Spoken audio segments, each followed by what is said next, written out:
Vamos a sumergirnos hoy en una historia que, de verdad, marcó un antes y un después en todo el tema de la ufología. Hablamos del primer encuentro fatal, y esto está confirmado, entre un piloto militar y un objeto volador no identificado. A ver, para entender bien lo que pasó, tenemos que viajar en el tiempo a ese día. Hay que imaginarse el ambiente. El mundo acababa de salir de una guerra devastadora, y ya se notaba en el aire la tensión de la siguiente, de la Guerra Fría. Era un momento de muchísima incertidumbre. Y aquí entra en escena nuestro protagonista. Y no hablamos de un piloto cualquiera, ¿eh? Era un piloto de élite, súper respetado, condecorado, un auténtico héroe. Pero claro, el fenómeno que le ordenaron perseguir, eso iba a poner a prueba toda su experiencia y mucho más. Y es que lo que pasó al final, el resultado de esa persecución, vaya, planteó un misterio tan profundo que obligó al gobierno a tomar una decisión drástica, una política de silencio total que iba a durar décadas. Claro, para entender por qué reaccionaron así las autoridades, por qué tanto secretismo, primero hay que entender el percal que había en ese momento. La paranoia geopolítica de la época era tremenda. Es que el incidente no pudo ocurrir en un peor momento, de verdad. La Segunda Guerra Mundial acababa de terminar, pero la gente seguía con el miedo en el cuerpo. Además, se sabía que la Unión Soviética estaba a punto de conseguir la bomba atómica. La ansiedad nuclear era máxima. Y, por si fuera poco, a todo esto se sumó una oleada de avistamientos de platillos volantes que tenían a la gente entre fascinada y aterrorizada. En ese clima, cualquier cosa rara que se viera en el cielo, automáticamente se pensaba que era un arma secreta del enemigo. No había más. Cada avistamiento, por pequeño que fuera, se convertía en una posible crisis de seguridad nacional. Así de tenso estaba todo. Y así llegamos a ese día, el 7 de enero. De repente empiezan a llover informes sobre un objeto muy extraño que estaba sobrevolando los cielos de Kentucky.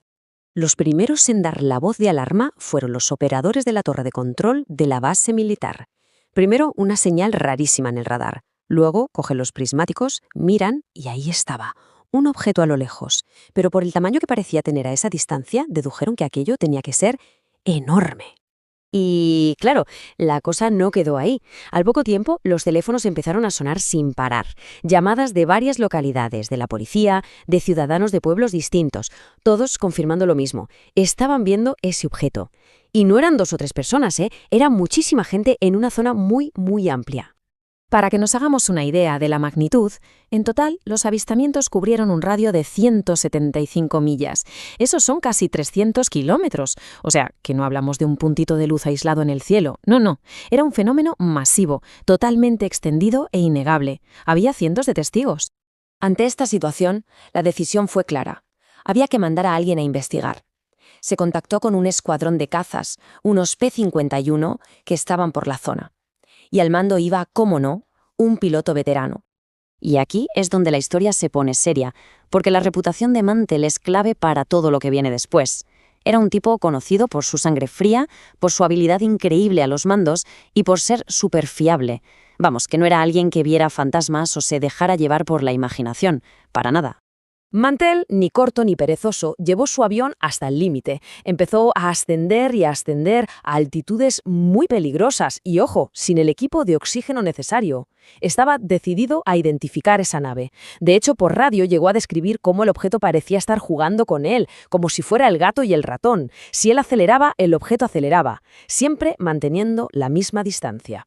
Su última comunicación fue para decir que iba a por él una última vez, que iba a ascender bruscamente para alcanzarlo. Y justo después de eso, nada, silencio absoluto en la radio. Todas las comunicaciones con el capitán Mantell se cortaron de golpe. Y simplemente desapareció del radar. Pasaron las horas y finalmente el equipo de búsqueda encontró los restos de su P-51. Pero lo que encontraron allí, en lugar de dar respuestas, lo único que hizo fue hacer el misterio todavía más grande. La escena era rarísima, no cuadraba nada. A ver, en un accidente de avión normal, ¿qué se espera encontrar? Pues un incendio enorme, restos esparcidos por todas partes. Pues aquí nada de eso, no hubo fuego. El cuerpo del piloto no tenía las heridas típicas de un impacto.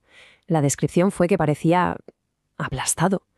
Pero lo más extraño de todo era cómo estaban distribuidos los restos del avión. Y es que ese patrón tan extraño de los escombros llevó a los investigadores a una teoría. Bueno, una teoría increíble, casi imposible de creer.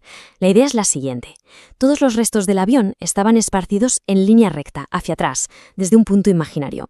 Era como si el avión se hubiera estampado contra algo en el aire, contra un muro invisible, y los trozos hubieran salido rebotados. Claro, Con todo esto sobre la mesa, el gobierno de Estados Unidos se encontró con un marrón monumental. Tenían un rompecabezas que no podían resolver y además un problema de relaciones públicas gigantesco. Pensemos en el contexto, plena Guerra Fría. ¿Iban a admitir que algo, una tecnología desconocida, los había superado y que eran impotentes? Imposible. Eso era mostrar una debilidad tremenda frente a la Unión Soviética. Y ni hablar del pánico que podría desatarse entre la gente. Simplemente no era una opción. Así que la decisión fue drástica y tajante. El caso Mantell fue el punto de inflexión. A partir de ese momento se estableció una nueva política oficial: negar categóricamente cualquier informe sobre ovnis. Y esta política de secretismo, pues definiría la postura del gobierno durante décadas. Y mientras el gobierno imponía el silencio, la historia y el trágico destino del capitán Mantell tomaron otro camino. Su caso se convirtió en la semilla que consolidó su lugar en un campo de estudio que estaban haciendo y que iba a explotar a partir de entonces.